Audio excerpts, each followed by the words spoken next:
Welcome and welcome back to my YouTube channel. If you're seeing this for the first time, don't make your last by hitting the subscribe button. I'm all about lifestyle content and tips on how to improve our daily lives. And if you're a returning subscriber, thank you for being an OG and thank you for always stopping by. Whew, we're going to be having a sit down video today. I literally cannot remember the last time I sit down to film. And initially it was my niche, but all of a sudden I stopped. But now I want to start dropping like a sit down video once in a while and not just go off completely from it. So yeah, I want to play a dress up today. So I'm like, let me just use the opportunity to just film. So I'm going to be filming and I'm going to be getting my makeup done. Let's use one stone to kill two birds, right? We can do it. So I'm basically going to be beating my face while we'll talk about the main reason why we are here. So we are basically going to be talking about why domestic violence victims don't leave. I know this topic is quite sensitive, but I'm really going to try my best not to make it as sensitive as it may be. So yeah, let's get right into today's video. I might sweat along the line. Please just ignore that. That's because I don't want to switch on my fan. All of a sudden my mic stopped working, like the two packed up at once. I don't know what happened. I don't know, maybe water got into it. I don't even know. I've tried my possible best to make it come on, but it's not coming on. So I'm going to be sacrificing my convenience for mic. We move. So yeah, what is domestic violence? Most people think when they find the right person, they will spend the rest of their life with them. All relationship starts with lovey-dovey, butterflies and the tummy. But all of a sudden, there's this switch from nowhere. Their partners start exhibiting strange characters, strange behavior. And basically, this is almost the beginning of every horror domestic violence story out there. At first, the relationship is supportive, is loving, and all of those good stuff. Then all of a sudden it went from 100 to 0. It is very important to know that not all domestic violence is physical. There's emotional abuse, there's mental abuse, there's verbal abuse. But mind you, this doesn't make it less impactful. Like, abuse is abuse. Either physical, either emotional, either mental, either verbal. Abuse is abuse. There's a huge chances that the more an abuse is happening, the worse it gets. Like, it doesn't reduce. Once an abuse starts, there is a huge tendency that it will not stop. It's just going to continue until you make that decision for yourself that enough is enough. No human being wants to be humiliated. No human being wants to be disgraced. No human being wants to go through any torture.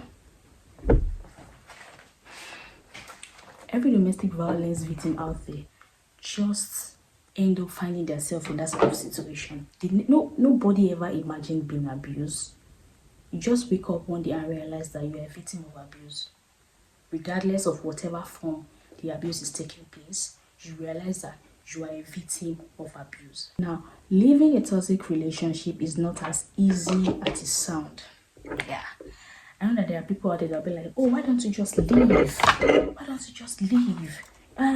You are being beaten and abused every day. Why don't you just pack up your bag and leave?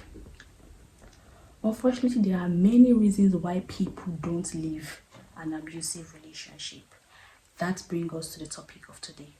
Why do domestic violence victims don't leave? And the number one point that I have here is they feel ashamed. Many domestic violence victims are always ashamed.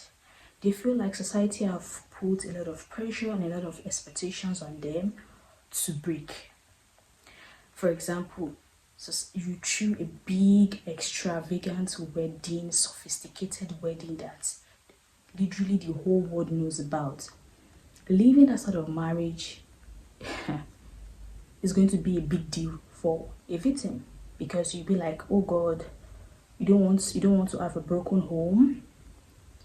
You don't want people to be disappointed at you. You are ashamed. You don't want to leave. This is one of the main reasons why victims don't leave their abusers. They are ashamed. They feel like they must stay and endure the torture. They feel like leaving or walking out of an abusive marriage means you are weak. But let me tell you something today. If you're out there experiencing any abuse in your relationship or your marriage, leaving is not a sign of weakness. Leaving is a sign of strength that, you know what, I'm tired. I'm done. I want better for myself is why I am leaving. Number 2 is they feel responsible.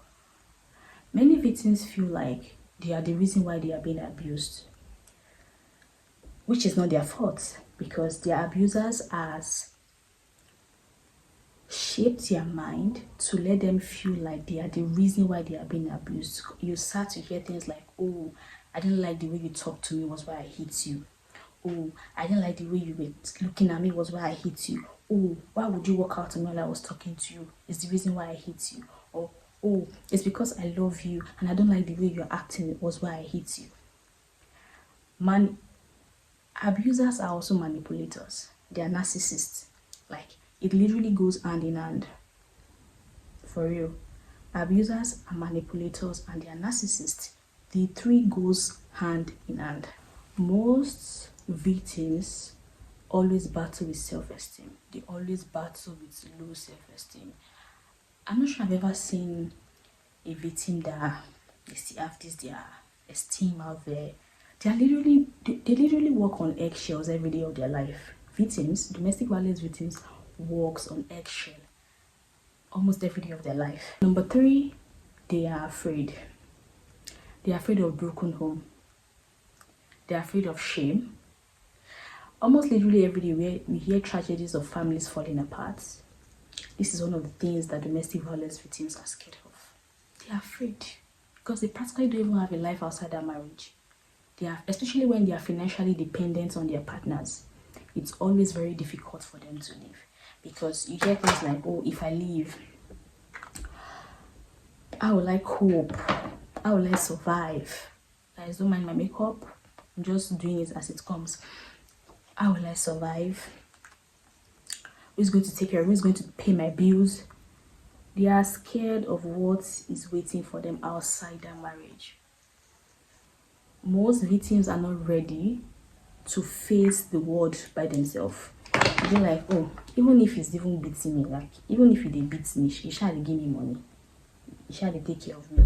You get things like that from people that have been. Now, this takes me to my next point. They hope to help their abusers. One of the main reasons why women don't want to leave their abusive partners, one of the main reasons why women don't leave their tormentors is because they are in love with their tormentors. And I don't really blame them because they still see a glimpse of the person that they fell in love with. They still see a glimpse of the person was before the abuse started. I don't know if you guys are understanding me. They still see that person. So they always feel like, oh, maybe I can help him. Maybe I can help him to go back to the way we used to be before the abuse started. They now start offering loyalty, they start offering excessive care. Some women even go as far as offering financial support to their abusive partners, hoping that one day there will be change. But the thing is, abuse don't stop. Abusers don't even stop themselves. They keep taking more and more and more and more from you until they drain you and make you feel like you are nothing. True abuse. True abuse. Abusers often promise to change, yeah. There are days when they will go down on their knees and beg and be like, I'm sorry, it will never happen again, I've changed. You even go as far as calling your parent to beg you. In your head, you'll be like, oh, he has changed, my darling, it will still happen again. All victims always believe their abusers has changed until it happens again. The next point is they are worried about their kids. Most women in domestic violence marriage, most women being abused in their marriage, most of them are there for their kids. They are there for their kids. If you ask 10 women that are being abused why they decide to stay, they will tell you they are there for their kids. It's because of their kids. Let me say this thing in Yoruba. They'll be like, "Tori omoni mo she nse." Now because of pikin and they do am. Little did these people know that is to get to a stage in that marriage when your children are all grown. They'll start exhibiting those characters that your partner was doing back then. And let me tell you something, if you end up losing your life in that marriage, your children are going to one day think about it and be like, why didn't my mom leave when she could leave? Why didn't my mother leave when she was still able to leave? It's always very difficult to leave an abusive marriage, especially when children is involved. I won't lie, I don't want to sugarcoat anything. It's always very difficult to leave an abusive marriage when children are involved. It's a different perspective if you are the only one, when you can just carry your bag and walk away. But when there are kids involved, you might even get into legal problems. Your partner can take you to court and be like, you are in possession of his kids without his consent when you decide to live with the kids. While there is no way to force someone to leave their toxic environment, there are ways we can come together to work together and make these victims realize that they are not weak for speaking up, and make these victims realize that they are not weak for wanting to leave a toxic marriage, and making these victims realize that they can speak up at any time to tell people what they are going through in their marriage. And this is me out here telling every victim out there, either you're going through emotional abuse, physical abuse, mental abuse, whatever abuse you are going through as a human, I am telling you as a sister that you are enough for yourself. Leave when you can leave. Make hay while the sun rises. I don't know how they say it. Run when your head is still on your neck. Not when you are 6 feet down, causing pain to your family, causing pain to your friends, causing pain to your children. That won't be the best. That won't be the best. That won't be the best. I'm out here telling you that would not be the best. And if you are still courting, you're still dating, and you can see traits and sign of abuse, leave. Leave. Nobody is irreplaceable except God. It's only God in heaven that is irreplaceable. Whatever anything anyone is giving you in a relationship, whatever thing anyone is offering you in a relationship, trust me, there are better people out there that can offer you without abusing you, without making you go through torment, just so you can have those things. Whew. And that has come to the end of today's video. I literally did not do anything all through this video, but yeah, I can still do it off camera, and I'll see you guys same time next week. Bye.